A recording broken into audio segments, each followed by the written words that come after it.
Hi everyone, it's Linda and Michelle, Hi. and it's Saturday evening and we are in the parking lot of the theater and it is still daylight out and it is nice and not quite warm yet, but getting there gradually. Yeah, because I think it's about 7:30 here and Yeah.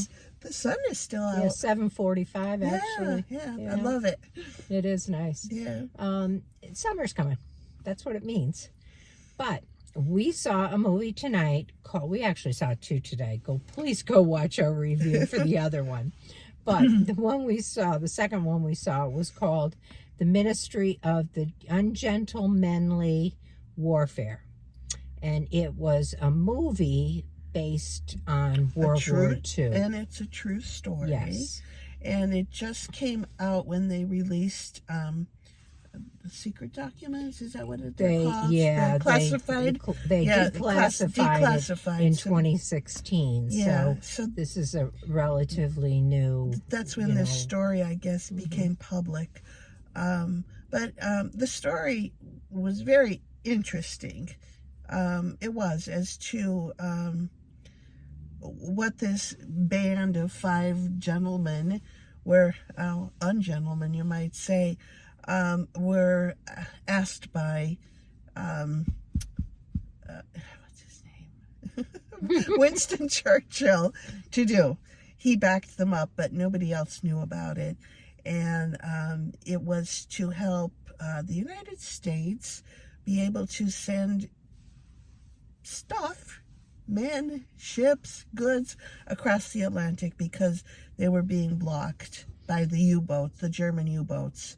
So their mission was to open that Atlantic open. Yeah, they had one particular ship, a German ship that was that had all of the supplies that they needed to keep control of the Atlantic Ocean. And so they needed to get rid of this ship or somehow get rid of the supplies on the ship.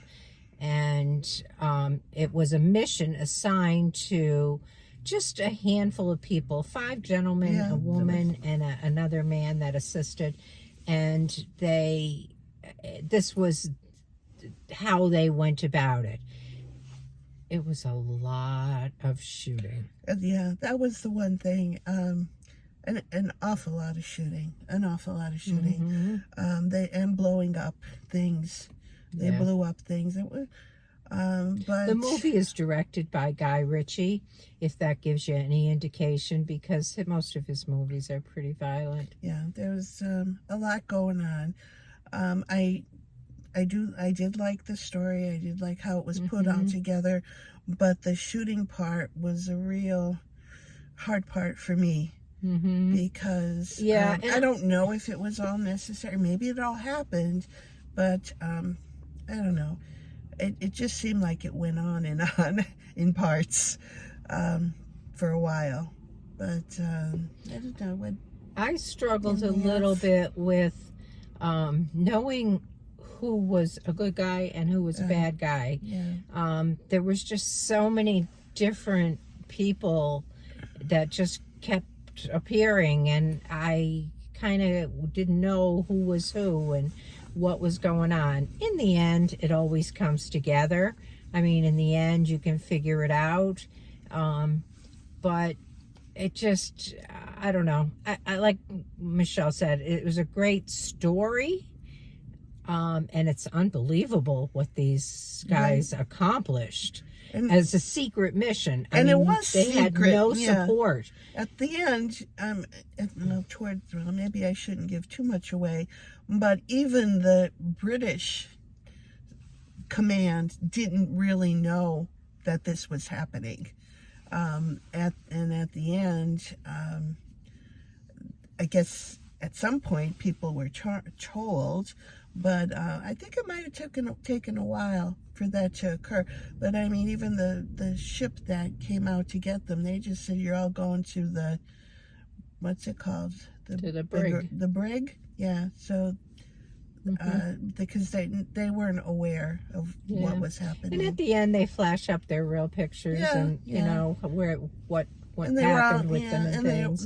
they all went on to be well-decorated soldiers they did, and yeah. things. They all had a career, But this was obviously. completely secret mission that, like, underhanded kind of thing. And they do say that this particular one soldier was probably the basis of James Bond future.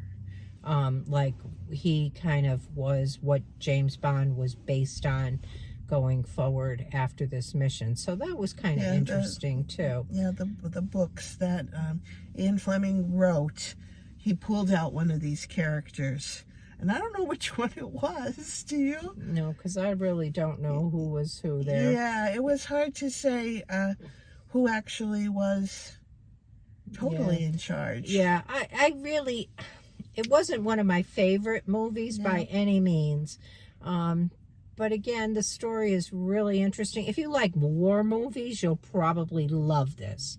If you're not a war movie fan, I don't know, maybe because there's some factual information you might enjoy it, but yeah, that's one of the things I like about it, because I like exploring World War II and things that occurred.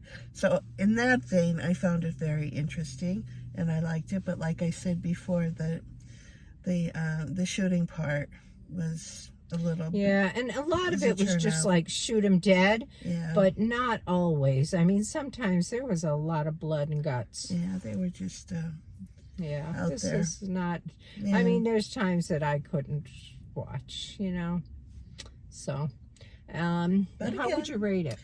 I am gonna say, it's so hard, but I think I'm gonna give it a 7. Okay, I think I'm going with 6 on this one. Yeah. So not for the story, but for it's my feeling about the shooting and all that. That's how I would portray it. But you may find it different. Of course, we always say that.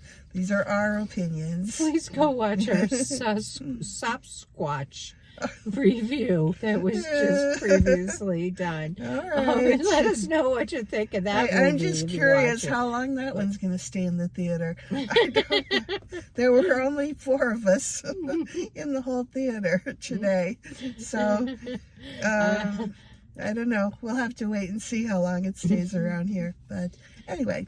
Hopefully there'll be better movies next week. But that's what we have for this week. And we will catch you in the next one. Absolutely.